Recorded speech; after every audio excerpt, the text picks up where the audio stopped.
Fin de suspense pour Ousmane Sonko, le juge de Ziguinchor a annulé sa radiation, ordonnant ainsi sa réintégration sur les listes électorales, une décision objective et logique pour Abdoulaye Mbow. Le juge, pour moi, doit lire le droit. Le juge a rendu sa décision avec pertinence et objectivité. Il s'est basé sur l'interprétation des textes du code électoral. Il y a un article qui stipule: toute personne faisant état d'un acte de radiation n'est pas visé. Celui n'ayant pas reçu un acte de notification n'est pas concerné, sauf en cas de décès. Pratiquement, tous les dossiers d'Ousmane Sonko sont pendants devant la justice. Décès, bien sûr. Sonko a de grandes chances de participer aux élections présidentielles et d'être réintégré sur les listes électorales, c'est la conviction d'Ibrahim Bahoum. Être en prison et le dossier politique et judiciaire également n'étant pas encore totalement vidé, il garde ses chances d'être à la fois candidat et peut-être de remporter une présidentielle. Mais je dis, parce que l'affaire n'est pas terminée. Donc, puisque l'affaire n'est pas terminée, les recours ne sont pas complètement vidés. Il y a un appel d'un côté, une cassation de l'autre côté. Ousmane Sonko est en prison, il attend. Mais il a parfaitement la possibilité, si on le remet dans les listes, je dis bien si on le met, Ousmane Sonko n'aura pas besoin d'être lui-même sur le terrain pour faire rechercher les parrainages. Ça, c'est la première chose. D'autres vont le faire à sa place, j'imagine. L'analyste politique Abdoulaye Mbow est revenu en profondeur sur le choix de la DGE concernant son refus d'octroyer des fiches de parrainage aux leaders de l'ex-Pastef, non sans oublier d'évoquer l'incohérence du verdict de la Cour suprême. Les textes sont clairs. Le magistrat n'est soumis qu'à l'autorité de la loi. Maintenant, le juge a estimé que la radiation est illégale. Cela ne souffre d'aucune contestation.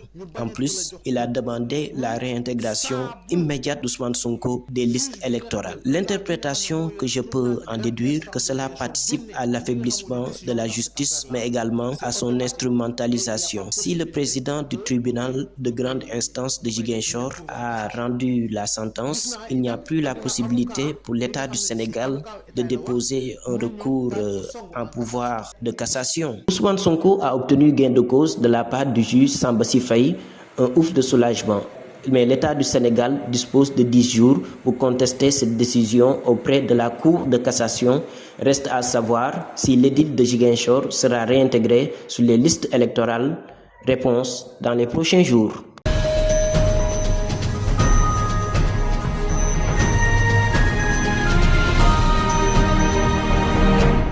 L'annulation de la radiation de Ousmane Sonko des listes électorales par le juge de Ziguinchor, un verdict qui rassure tous les leaders et partisans. Birame Khoudia, un des secrétaires généraux du ex-parti PASTEF, donne son avis. Bon, la réintégration a été prononcée hier par le juge, mais moi je crois fondamentalement qu'il n'y avait pas, n'est-ce pas, lieu de l'enlever des listes électorales. Ce qui est sûr et certain, c'est que c'était totalement illégal. Je l'ai dit un peu partout, sur tous les plateaux de télévision. Le droit a été dit hier et aujourd'hui, nous avons espoir que le gouvernement va se plier à la décision du juge parce que c'est une décision légitime, légale. Nous avons toujours été dans l'illégalité en disant qu'ils ont enlevé le nom, radié Ousmane Sonko des listes électorales. J'ai toujours dit que c'est totalement impossible. L'heure est à la remobilisation. Sonko est notre seul plan et la logique voudrait qu'il soit candidat selon toujours Birame Khoudia. Mais c'est la suite logique. Le juge a déjà donné son approbation. Il a demandé au ministère de l'Intérieur s'ils ont enlevé le nom de Ousmane Sonko de le réintégrer parce que c'est un enlèvement totalement illégal aujourd'hui. Je crois qu'on doit s'attendre à ce que Ousmane Sonko reçoive les fiches de parrainage. Et ces fiches-là ne devaient pas lui être refusées parce que fondamentalement, le parrainage a démarré depuis 10 ou 15 jours. Et ce gap-là, c'est de l'injustice encore commise sur la personne de Ousmane Sonko. La décision du juge redonne ainsi espoir aux patriotes qui sombrent dans le désespoir de n'avoir Ousmane Sonko comme candidat.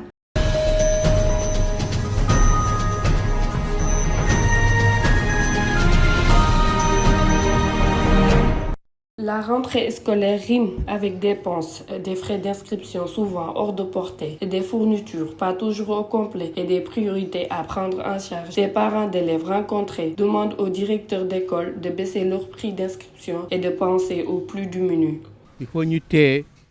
Les directeurs d'école doivent fixer un prix qui sera à la portée de tout le monde.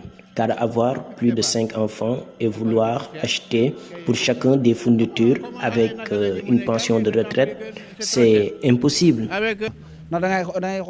Il y a des parents qui n'ont pas les moyens. On a 6 enfants, donc il faut qu'ils nous aident. Parce qu'on ne peut pas acheter pour chacun une liste de fournitures, c'est du ressort des autorités de nous aider pour que tous les élèves soient au même niveau.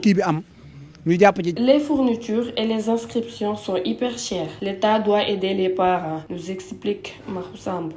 J'aurais souhaité que le ministère chargé de tout cela fasse ce qu'il doit faire.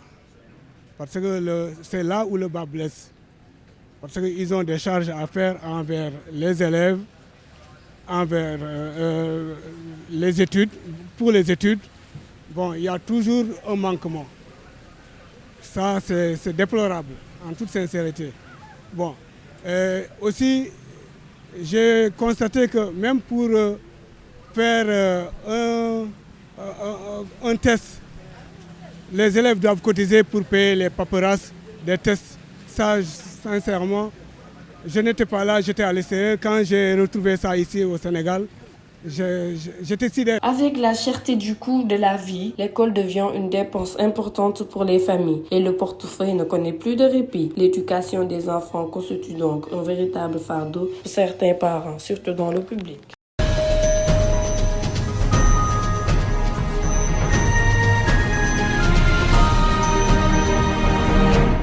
La réouverture de l'université Anta Diop prévue ce vendredi à Dakar ne semble pas suivre le mot d'ordre. En effet, le campus pédagogique est ouvert alors que le campus social reste toujours fermé.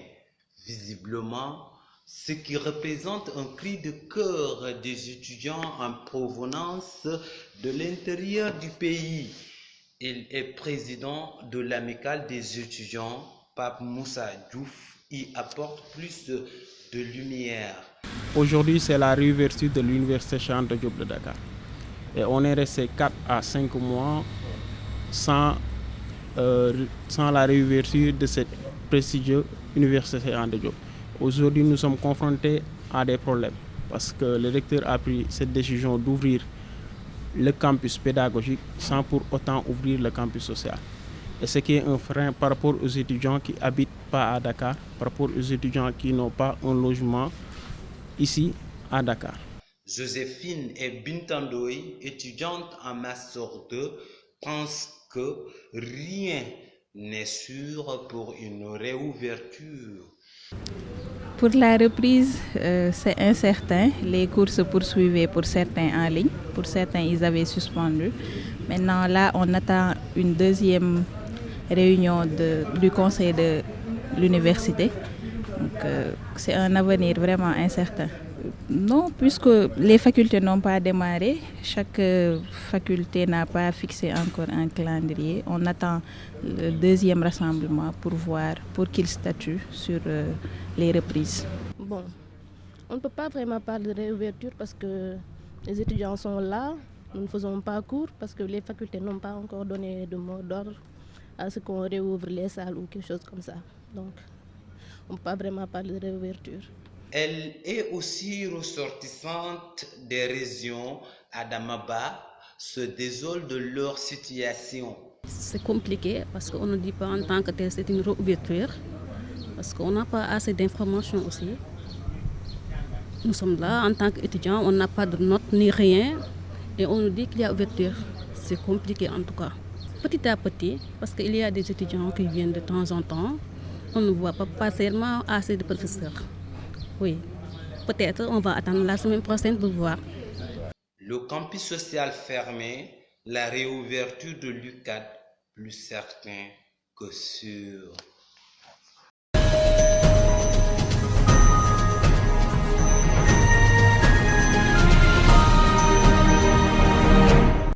Chaque année, durant la période de l'hivernage et ses fortes pluies, Dakar et surtout ses quartiers périphériques subissent de graves inondations. Dans les banlieues très pauvres, où il n'existe aucun système d'évacuation des eaux de pluie ou des eaux usées, les populations en sont réduites à quitter leurs habitations. Mortiam nous apporte quelques éclaircissements sur les conséquences néfastes de ces eaux. Franchement, ça nous cause beaucoup de dommages. Nous habitons le quartier, vous voyez que même les véhicules ne peuvent pas bien circuler. Non seulement l'odeur est nauséabonde parce que ça découle de partout. Je ne veux même pas citer ça parce que voilà quoi. Donc ça a tellement de conséquences, ça peut donner des maladies, du n'importe quoi aux gens du quartier. Les usagers de la route par exemple, chaque fois vous voyez un véhicule qui se tape le carter parce que quoi, la voie n'est pas bonne. Il y a les eaux, la voie est... Vous-même vous le constatez quoi. Donc franchement ce n'est pas une bonne chose. Et ce qui m'écoeure, c'est que ça fait des mois, je ne vais pas dire une année, mais des mois que ce calvaire dure. En l'absence d'égouts, ces débordements des eaux génèrent en effet des problèmes sanitaires qui compliquent singulièrement le traitement de ces crises. En témoignent ces citoyens. La solution pour moi, c'est l'État.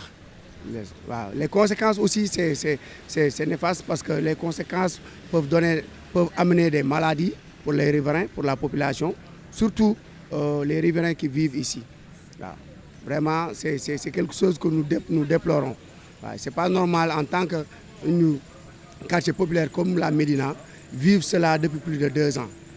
Nous avons des problèmes de santé, nous avons nos papas, nos mamans, nos enfants qui jouent ici et qui respirent cette saleté. Donc ce n'est pas normal. Selon Ismaël Ndiaye, ces eaux usées stagnantes, en plus de détruire les routes, causent beaucoup de maladies et ralentit la circulation. Je sais que les eaux, ça fait tellement...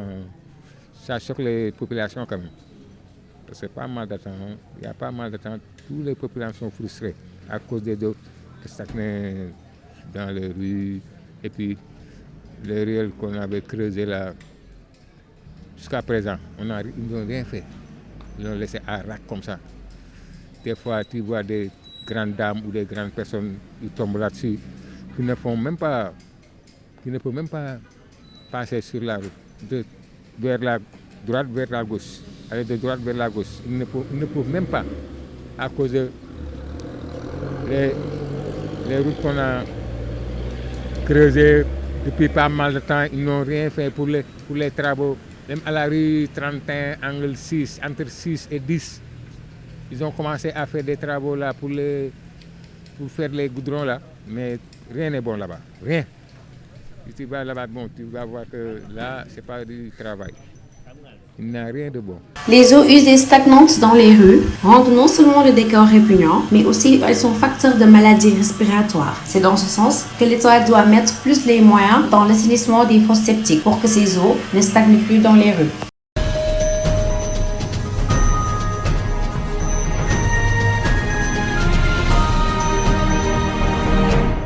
Le tirage au sort de la Coupe d'Afrique des Nations a été effectué hier à Abidjan. On connaît désormais les 6 groupes de la prochaine Coupe d'Afrique des Nations. L'Ivoirien Didier Drogba, l'ancien international nigérien Mikel Obi l'ont effectué en compagnie du double ballon d'or sénégalais Sadio Mané et l'international marocain Achraf Hakimi.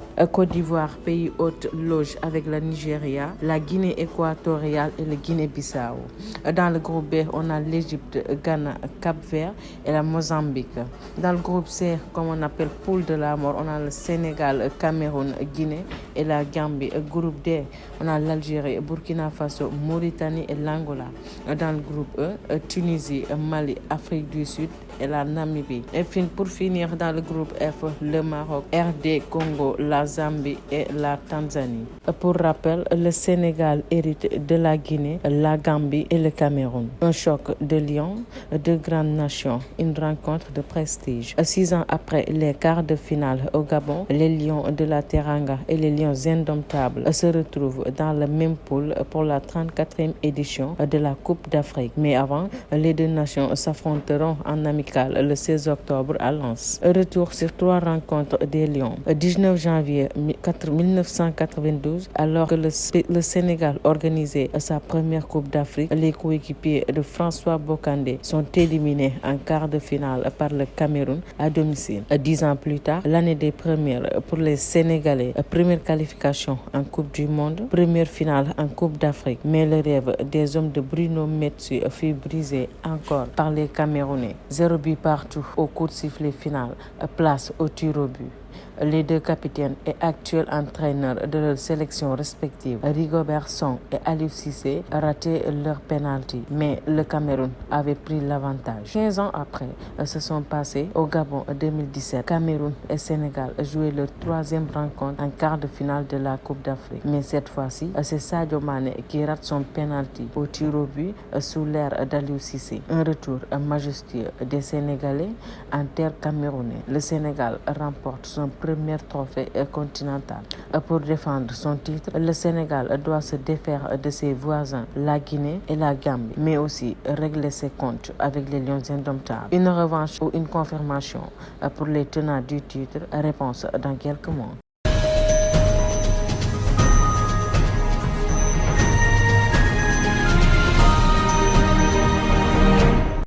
L'ancienne première dame du Gabon a été incarcérée hier à la prison centrale de Libreville. Une détention d'au moins 10 jours, accusée de blanchiment de capitaux, détournement présumé de fonds publics. Depuis le coup d'État du 30 août, Sylvia Bongo était en résidence surveillée. Le tirage au sort de la CAN 2024 a eu lieu ce jeudi 12 octobre à Abidjan pour le tournoi qui aura lieu du 13 janvier au 11 février prochain. Une composition qui a fait 6 groupes.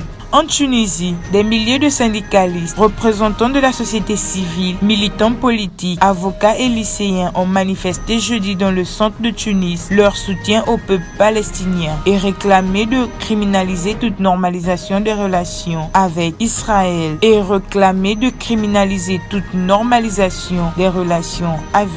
Israël.